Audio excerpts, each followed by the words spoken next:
Hi అండి, నేను మీ రమాదేవిని. ఎలా ఉన్నారు? బాగున్నారా?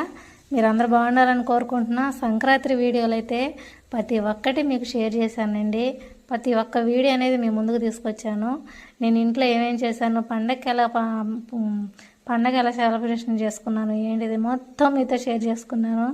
అలానే అరిసెల వీడియో కూడా మీతో షేర్ చేసుకున్నాను అని చెప్పి మీ ముందుకు వచ్చానండి. అవునండి, మీరు కూడా చేశారు అరిసెలు? అందరు చేసుకున్నారా? సంక్రాంతి అంటే కంపల్సరీ అరిసెలు అనేది చేస్తారు కదా, అందరూ వండుకున్నారండి. మేము కూడా చేసుకున్నామండి అరిసెలు అయితే. ఇంట్లో నేను కూడా వండాను, అందుకే మీకు షేర్ చేసుకోగలుగుతున్నాను. ఇక కదండి అరిసెల వీడియో అనేది ఫుల్ వీడియో అనేది షేర్ చేశాను. ఆ వీడియో కూడా చూసి ఎలా ఉంది ఏంటిది అనేది నాకు కామెంట్ అయితే పెట్టండి. అన్ని వీడియోలు చూసి సపోర్ట్ చేస్తున్నారు. అలానే ఈ అరిసెల వీడియో కూడా ఫుల్ వీడియో చూసి నన్నైతే సపోర్ట్ చేయండి. మీ సపోర్ట్ ఎప్పటికీ నాకు ఇలానే ఉండాలి. మీరు సపోర్ట్ చేస్తూ ఉంటే నేను ముందుకు నడుస్తూ ఉంటానండి. మీరు సపోర్ట్ చేయబట్టే నేను